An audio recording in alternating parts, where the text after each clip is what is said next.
In this video, we're going to add on a domain and then install WordPress. We'll go to our control panel up there at the top, CP, and then we'll go down to add on domains. And this is the kind of the first step in the process here. And then we're going to enter in the domain name, and once we add that on, then we can install WordPress. And I'm using A2 hosting, so but it's pretty similar. All the WordPress hosting sites that I've worked with look pretty much the same. So if you have a different host, you should still be able to follow along. Okay, I can't put in the www, so we're going to go back and then enter the domain without the www, and then we're going to add the domain here. And then once we do that, it should just take a couple seconds. We'll go back, and then we'll go back to the control panel. You can also get to the control panel by clicking on the A2 hosting in the top left. And like I said, this is similar to a lot of the WordPress sites. They all kind of look the same, all the ones I've worked with. So now we're going to go to WordPress, and then we're going to install a new instance of that. And in this new instance, we're going to make sure we don't have the old, it's not already there. So we'll hit install, and then hit the drop down arrow for the site, paratyshirts.com. And then on this one, we're going to, in the site name, you're going to use your company name or your product name, and then a little bit about the product. I like to put it all in the site title.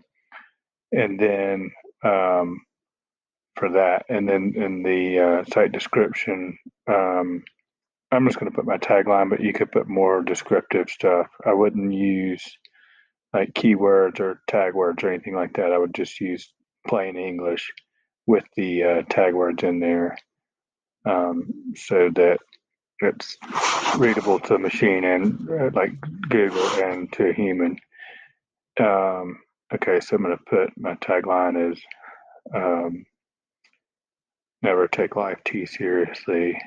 And then we're going to enter the username and password. And I would recommend changing the username to something you'll remember. And then the password, if you don't have LastPass, I recommend that. That's a good Google Chrome extension that you can use to generate passwords and save passwords. It's really nice.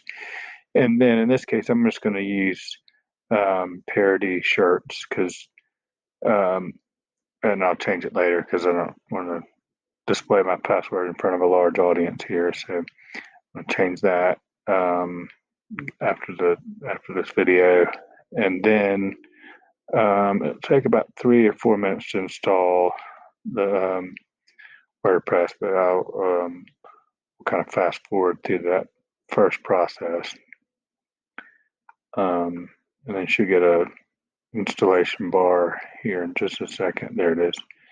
So we'll skip forward just a little bit, and then so one thing about this is after you've transferred a domain, it takes a little while to propagate. So even once you get, even after this is finished installing, it may still take a minute longer for it to propagate over from GoDaddy. So don't freak out if that doesn't work for you right away. Just give it a few minutes or maybe even a couple hours. So then once it's installed, it'll give you the link to the dashboard there, and I'll give you a link to your site, and then that's pretty much it. So like us on Facebook and YouTube, follow us on YouTube, and subscribe to our channel. Thanks. Enjoy the next recording.